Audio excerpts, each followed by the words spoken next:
bienvenidos sean todos a su programa Aportando RD. Gracias por seguirnos en nuestro canal de YouTube y en todas nuestras redes sociales. En el día de hoy pues tendremos temas de gran interés, entre ellos pues vamos a tener una entrevista internacional con el licenciado Juan Eduardo Cros Ramos, con el que vamos a hablar de temas tratados tanto en el África como también en otros países que se dieron cita en un congreso internacional. Vamos a hablar también de lo que es el emprendimiento senior y también de economía plateada. Con este y otros temas más, pues vamos a hablar con el licenciado Cros, especialista en relaciones internacionales, con maestría en relaciones internacionales.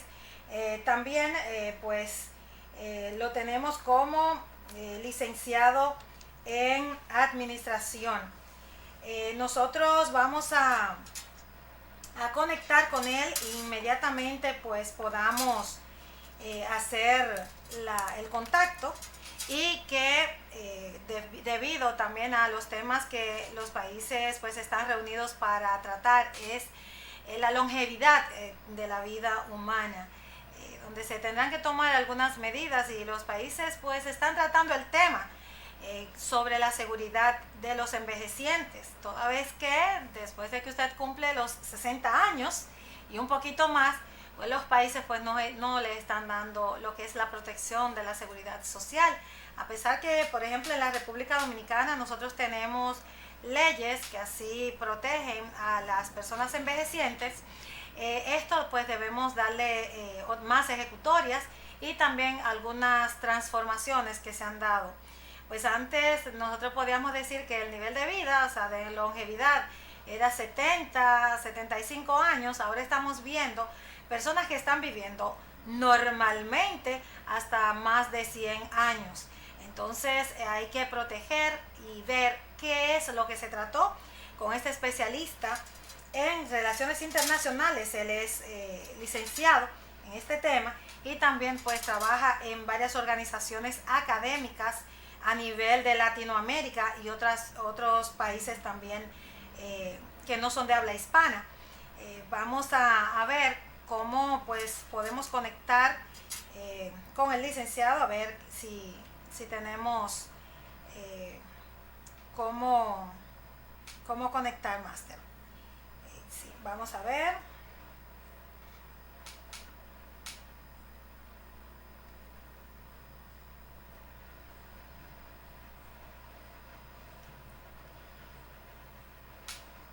Si conectamos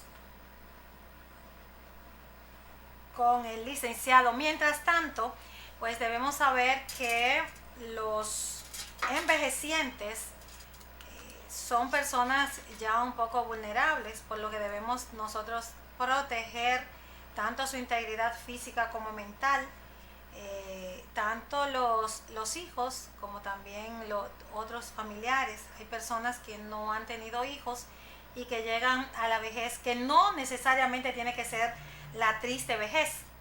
Es importante que nosotros sepamos que el llegar a cierta edad pues también nos da cierta ventaja, pues podemos conocer a nietos, si es que tenemos ya hijos, a otros familiares, y también poder ser consejeros de aquellas personas que todavía no han alcanzado la mayoría de edad y que necesitan de esa sapiencia.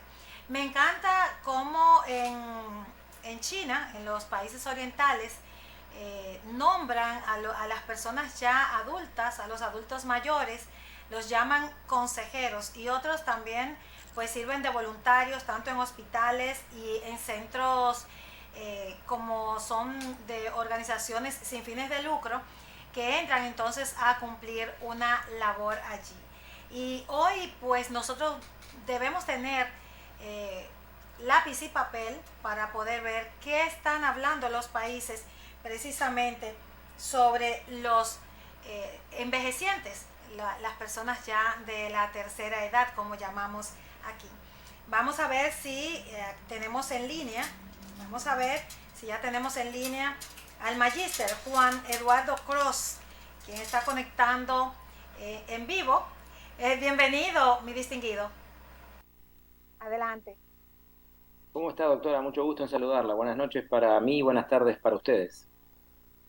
Así es, porque es bien tarde. ¿Desde dónde se conecta? Desde ¿Desde qué Italia, país? desde Italia son las Ah, 11:23 y 6 minutos, 11 y 6 minutos de la noche. gran privilegio de poderlo tener para hablar temas interesantes como habíamos ya señalado, que es sobre la economía plateada, el emprendimiento senior y también sobre los temas tratados en el Congreso, recién Congreso, en el que usted participó en Francia, no, en África, sobre los envejecientes. Adelante.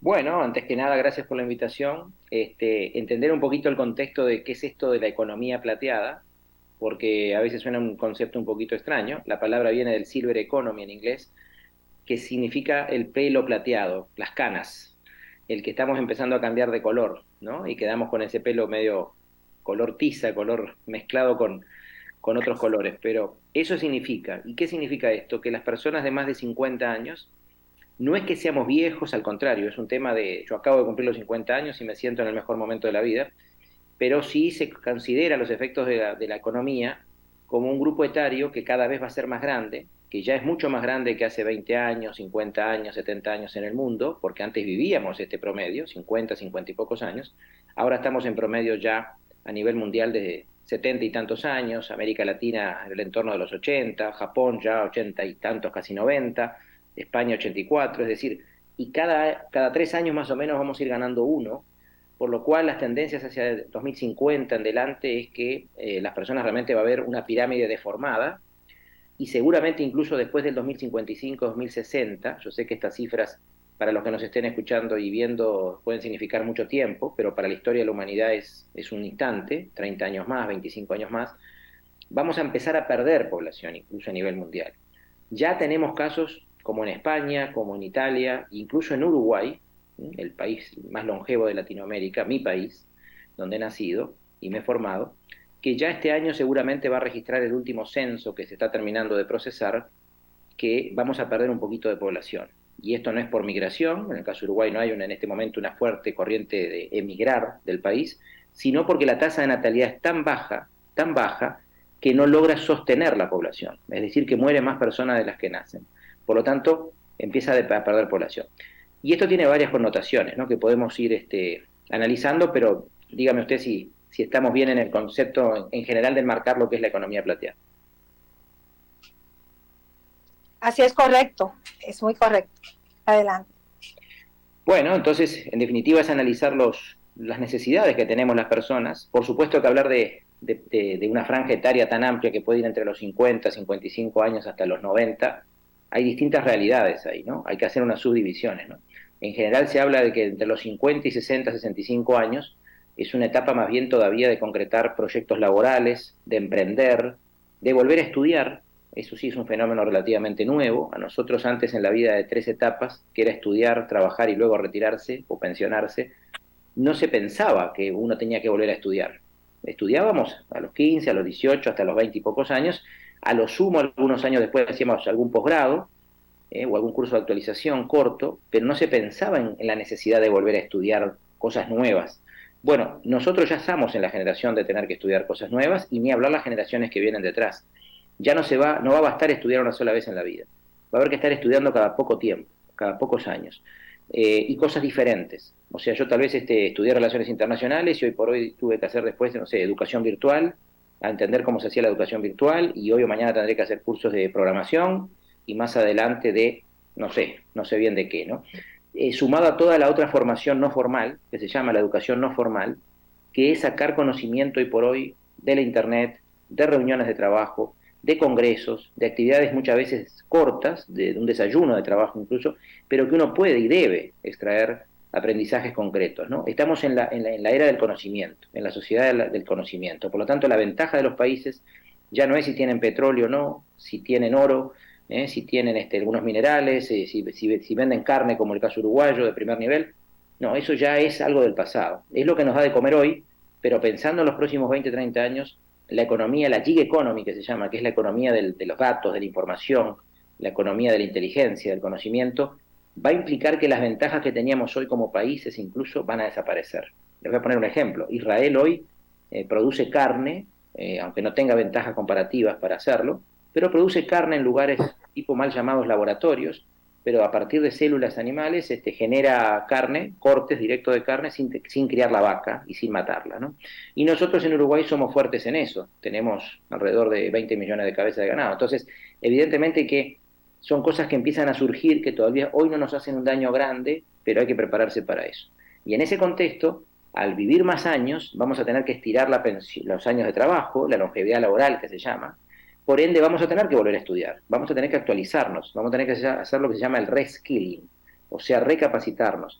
Y el upskilling, que es capacitarnos más profundamente en lo que ya veníamos haciendo, y el cross-skilling, que es aprender de otros, tal vez otras personas más jóvenes, que tienen otros cargos, que no son tal vez tan, no han desarrollado todavía una carrera tan grande, pero tienen competencias y algunas habilidades que yo ya como veterano no tengo, y tengo que tener la humildad de reconocerlo y aprender. Ahí las empresas tienen un rol muy importante que cumplir, ya entrando un poquito al tema del talento senior, de cómo manejar a este talento senior. Los intereses son muy diferentes a los 20, a los 30, a los 50, a los 60, pero todos tenemos que tener lugar en la organización, es decir, Doctor, sí. Doctor, vamos a hacerle una pregunta antes de pasar con el doctor Miguel Ángel Cordero, quien se suma a nosotros hoy y quien le damos la más cordial bienvenida. Doctor, sí, antes de salir sobre el tema de la economía plateada y la necesidad que tenemos nosotros que ya pues montarnos en el tren de educarnos de nuevo, principalmente ya que se habla de la inteligencia artificial, que es un tema que sí lo tenemos desde hace mucho, pero que ahora pues se agregan nuevos elementos. Antes de salir de esa etapa, se hace necesario que también esa protección que se le dé a esos envejecientes sea mayor y que los países pues ya tengan que redefinir lo que es la política de protección para sus nacionales. Sí, sí, por supuesto que la política pública va a tener que cambiar.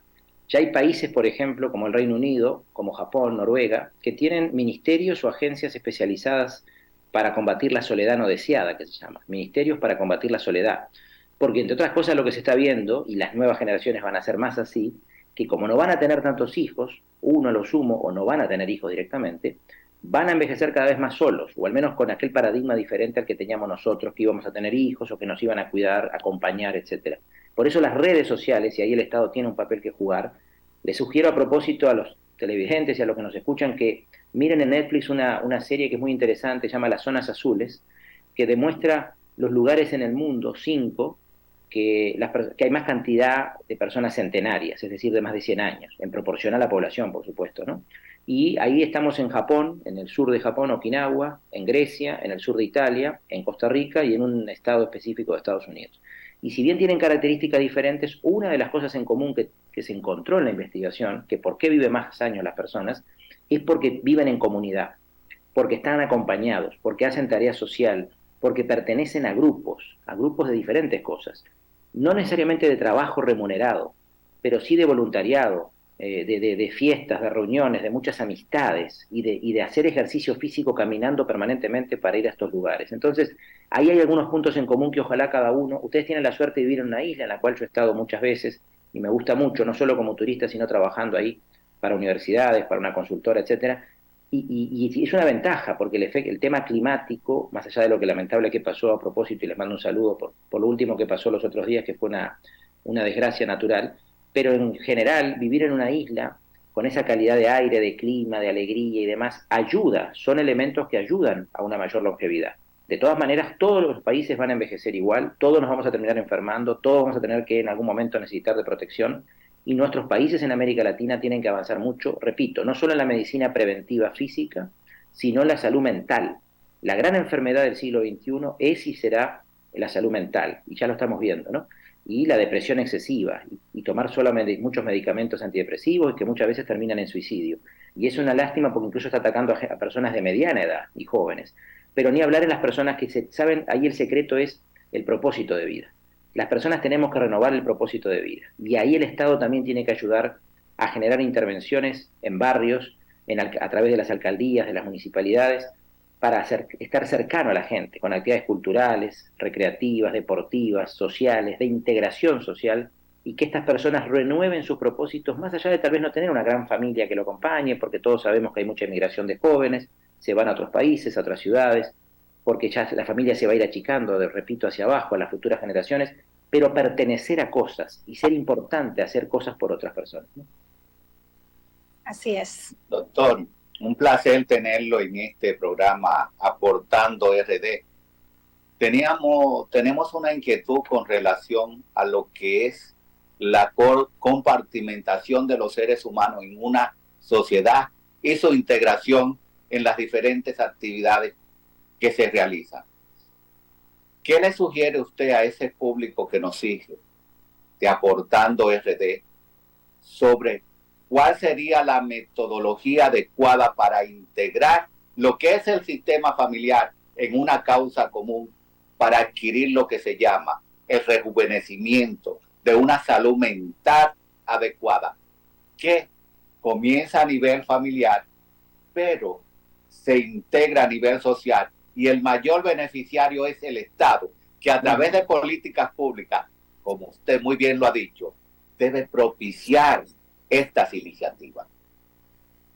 Bueno, muy buena pregunta, doctor. Buenas noches. Sí, no hay duda que el Estado es el que más responsabilidad tiene en esto, porque además el costo va a ser mucho mayor si no previene todo este tipo de situaciones. Incluso la distribución de las ciudades, los medios de transporte, lo que se llama hoy las Smart City, que son las ciudades inteligentes, cómo deben prever en su planificación urbana, que lamentablemente en América Latina estamos muy atrasados en eso, porque cada vez va a haber más gente. Yo les cuento un ejemplo. Aquí en Europa, por ejemplo, ya es más normal ver en el supermercado personas mayores solas en andadores, o sea, con elementos de apoyo o bastones, y que andan solos haciendo sus compras, lo cual por un lado uno diría, pero no es malo eso porque la persona está sin compañía. No, porque tal vez eso es lo que lo obliga a, a seguir adelante. La motivación de todos los días tener que ir a buscar a su nieto al colegio, de ir a hacer las compras.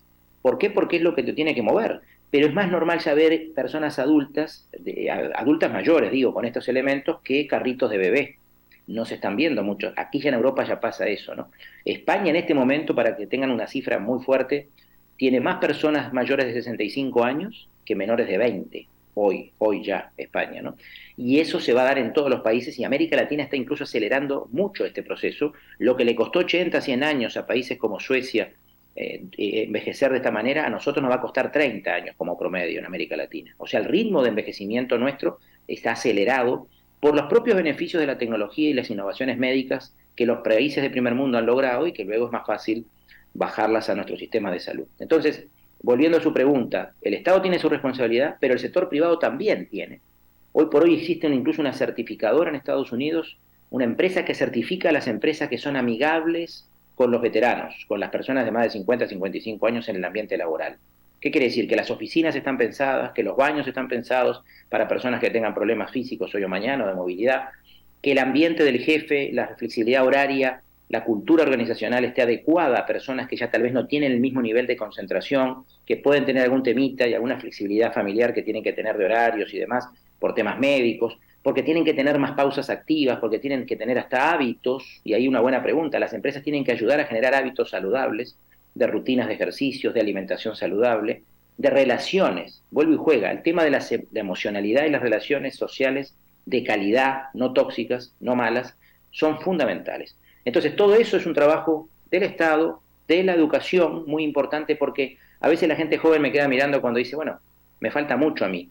Y yo les digo, yo también creía eso cuando tenía 20 o 25 o 30. Y me pasaron volando los 30 años. Y seguramente los próximos 20 o 30, si llego vivo a los 80, se me van a pasar muy rápido. Entonces, la vida es un instante, y la gente joven lo único seguro que tiene es que también va a envejecer.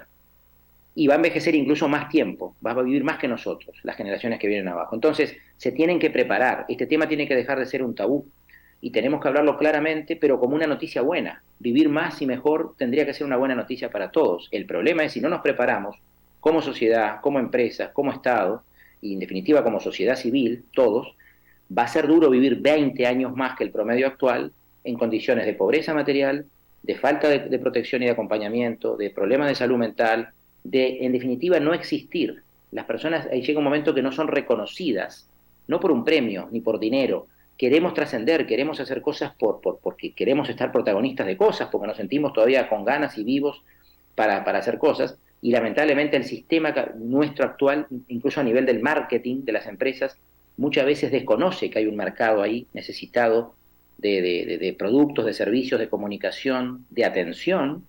En España les cuento una anécdota. Hace 2 años un señor que no sabía manejar un cajero automático, con 63 años, tampoco tan mayor, pidió explicaciones al banco y nadie lo ayudó. Entonces hizo una campaña y juntó 650.000 firmas y eso impuso una demanda al banco y hoy existe, gracias a esa reclamación de ese señor, un defensor del cliente senior financiero.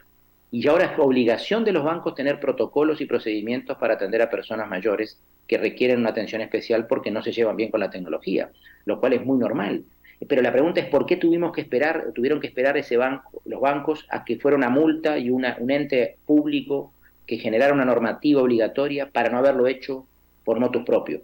Porque es un factor de diferenciación. Imagínense un banco o una empresa que atienda mejor a la gente que es grande y que cada vez vamos a hacer más. Y que a su vez esos son padres o abuelos de los otros consumidores más jóvenes. Entonces hay todo un tema reputacional que las empresas importantes van a tener que empezar a ver este público, como se dice, uno de los stakeholders muy importantes que van a ser las personas de más de 50 años. Doctor, una inquietud. Yo he escuchado algunos analistas en el ámbito de lo que es la salud, en sentido genérico, de ello la salud mental, referirse a que la calidad de vida ha mejorado tanto que ha extendido el periodo de vida de los seres humanos. Es decir, somos longevos ya por la calidad de vida que llevamos. Se podría decir en ese sentido que la longevidad, como dicen algunos autores, es inversamente proporcional a lo que es la natalidad. Bueno, de alguna forma no tendrían por qué estar correlacionados, pero es verdad que vivimos más, que los avances van a hacer que vivamos más. No sé si no fui claro al inicio, lo vuelvo a reiterar. Nosotros hace 70 años el promedio mundial era de unos 50 años, 50 y pocos años en el año 50. Y eso se ha ido mejorando y hoy ya estamos en un promedio mundial de 70 y algo. África es el que tira un poco para abajo bastante el promedio, aunque viene mejorando muchísimo. Ha ganado 10 años de sobrevida en los últimos 10, o sea, todos los años gana promedialmente un año más de vida. En este momento está en el entorno de los 58, 59 años de promedio, cuando estaba en 40 y tantos hace 10 años, y va a seguir mejorando. Entonces, no debería haber una correlación, pero se da por un lado que vivimos más, que hay más avances tecnológicos, que cada vez vamos a ser más autónomos incluso, y va a ser más barato incluso cuidarse. No va a haber que ir a médicos sofisticados, vamos a tener mucha tecnología en nuestra propia casa para prevenir incidentes, para hacernos análisis, para chequear nuestros problemas que tengamos de enfermedades que estén con nosotros. Y por otro lado, por otro tema de modelo más capitalista, creo, del modelo social en el que vivimos, la mujer al acceder más a trabajos, a más formación, por suerte, a culturalmente integrarse a la vida laboral, quiere seguir en esa vida, no quiere estar en la casa y solamente teniendo hijos, como tal vez era la generación de nuestros padres, nuestros abuelos. Entonces, evidentemente esos dos mundos se cruzan y por eso hacia la década del 2055, 2060, se prevé que luego que el mundo llegue a 10.000 millones, 10.000 y algo de millones de personas, hoy estamos en 8.000 y poco, vamos a crecer unos 2.000 millones más en los próximos 30 años, luego se va a mesetar eso y va a empezar a decrecer seguramente. Hoy ya China, para que tengamos otro ejemplo, está incentivando con ayudas económicas a las parejas jóvenes para volver a tener hijos. Cuando en la década de los 70 y 80 perseguía sobre todo a las bebés niñas que nacían y lamentablemente a veces las hacía desaparecer.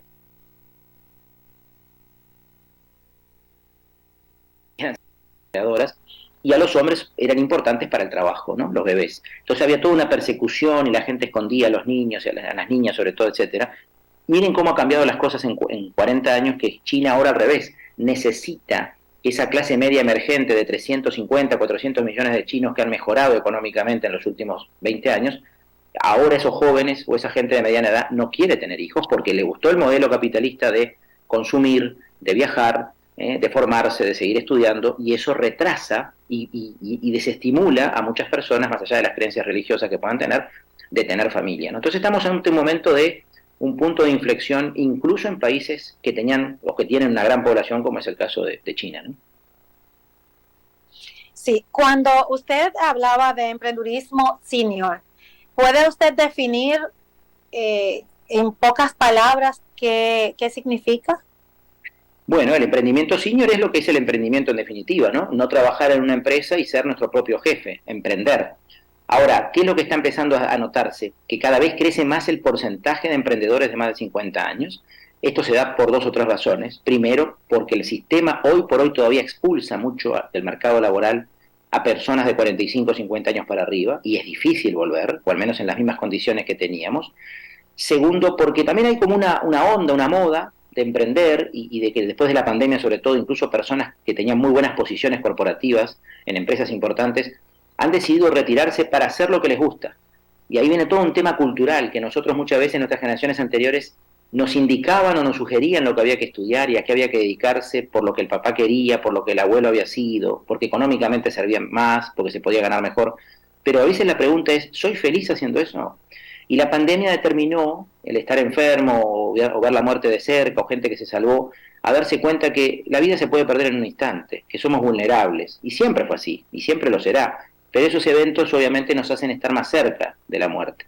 Por lo tanto, mucha gente ha decidido cambiar la vida, ir a vidas más naturales, a hacer lo que le gusta, hacer sus hobbies. Por ejemplo, a mí me encanta cocinar, y yo sería feliz teniendo un restaurante. Algún día espero tenerlo. Y me encanta también lo otro que hago, por ejemplo esto. Por suerte soy de los felices que vivo de lo que hago, pero de lo que me gusta hacer, pero no me disgustaría hacer otras cosas que tal vez hasta hace unos años además no era bien visto, ser un cocinero. Hoy hasta es de moda y es bien visto socialmente ser un buen chef.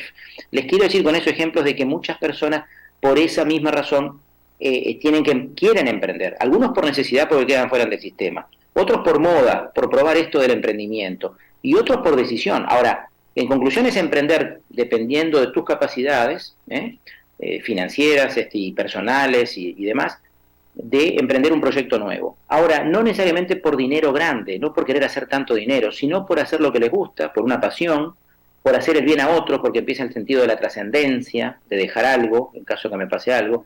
Creo que la vida cambia mucho, la perspectiva después de cierto momento de vida, a mí ya me está pasando, y uno quiere hacer otro tipo de cosas, sacarse el gusto, por las dudas, de hacer esas cosas. Entonces, el emprendimiento senior está en un muy buen momento, y la otra razón es porque es más exitoso, eso sí se está midiendo científicamente. En general, el 70% de los emprendimientos dirigidos por personas de más de 50 años subsisten y sobrepasan los 5 años de funcionamiento. En cambio, los emprendimientos que son dirigidos exclusivamente por gente muy joven, en general el 28% solamente supera esa barrera del tiempo. Quiere decir que esto no quiero aclarar, que no es una lucha ahora entre veteranos o gente de 50, 60 años, gente senior, contra los jóvenes y viceversa. Yo creo además en el punto medio, lo que se llama la intergeneracionalidad. Tenemos que ir a una sociedad integrada, tenemos que generar, hay que cambiar la visión de la economía de la escasez por la economía de la abundancia. Eso cuando a veces dicen si el viejo no se retira, el joven no tiene trabajo. Eso es una mirada de repartir la única torta que tenemos. Lo que hay que hacer es hacer crecer la torta. Y eso se llama economía de la abundancia y psicología positiva. De ver las cosas que tenemos buenas cada uno y entre todos crear nuevos trabajos, crear nuevo valor. Tú tocabas, doctora, tocaba el tema de la inteligencia artificial. Hay muchos temores, hay muchas incertidumbres, pero tenemos que verlo como un asistente, como una herramienta, como fue el computador hace 40 años, como es el celular hoy por hoy. Tenemos que verlo herramientas tecnológicas, innovaciones para vivir mejor. Ahora, por supuesto, tenemos que hacer cosas, ¿no? Sobre todo los veteranos. Tenemos que estudiar habilidades digitales, tenemos que ayornarnos, tenemos que saber lo que es la programación, porque si no, lamentablemente, el fenómeno no le podemos echar la culpa a la inteligencia artificial, sino que nosotros no estuvimos a la altura para ser proactivos incluso y anticiparnos al tema. Y ahí el sistema educativo, redondeo la idea, tiene que hacer mucho, tiene que adaptar los programas de formación, incluso a nivel de universidades, no solo en contenido, sino en metodología, en forma de enseñar, que no es lo mismo cómo aprende un chico de 20 años a una persona de 50 o 60. Entonces tiene que crear otro tipo de productos, tiene que crear otras maneras de enseñar, porque esta persona ya tiene experiencia, tiene otros conocimientos, también tiene vergüenzas, no quiere reconocer a veces que no sabe de ciertas cosas. Entonces hay que crear grupos específicos para las personas más grandes, para luego sí, en la realidad de todos los días, y en los proyectos de las empresas y en la vida social, integrarse los de joven, los de mediana edad y los más de 50, 55 años. Muchísimas gracias, doctor. Bueno, le queremos dar las gracias por esa magnífica presentación y quisiéramos saber si tienen usted algún mensaje para ese público de Aportando RD. El mensaje es de optimismo, de fe y de que cada uno, lo que sí le sugiero que encuentre, incluso de muy joven, ojalá lo antes posible, y no esperar a los 50 o más para hacerlo, que encuentren su pasión en la vida. Es muy importante tener un propósito que apasione, porque ese es el que vivimos el hoy, pero con ganas de amanecer mañana. Cuando no tenemos pasión es difícil, y al no tener unas ganas de vivir el mañana, el día de mañana, nos quedamos en esto de solo vivir en el día a día, la rutina, y yo entiendo que algunos personas o gurúes de estos de bienestar que dicen no hay que vivir solo el hoy porque no sabemos si mañana amanecemos. Bueno, pero si amanecemos tenemos que tener motivaciones y propósitos nuevos para querer vivir y vivir plenamente. Entonces yo soy de los que el día que Dios nos llame o que lo que sea, lo que cada uno crea nos llame a otro plano, bueno, ya no tenemos más control, no podemos hacer más nada. Pero mientras dependa de nosotros, el amanecer con ganas, con fe, con optimismo, y eso es pasión. Y eso hay que identificarlo y ojalá de los más jóvenes posible y de llegar a un momento en la vida que uno ya no le importe hacer cosas por el que dirán, por los prejuicios culturales, por mi papá, por mi pareja, por mis hijos, no. Hacer lo que a mí realmente me da ese estadio de felicidad, que es mucho más que ser alegres. Uno puede estar alegre o triste, pero la felicidad es un estadio superior que me da tranquilidad y paz para enfrentar lo que venga en la vida. Ese sería mi mensaje para todos los amigos dominicanos. Excelente mensaje. Damos la despedida al licenciado Juan Eduardo Cross, quien amablemente pues aceptó nuestra invitación, que luego le vamos a invitar también para que siga compartiendo contenidos con todos nosotros. Gracias y será hasta la próxima. A ustedes, quédense ahí, que hay más contenidos. Gracias.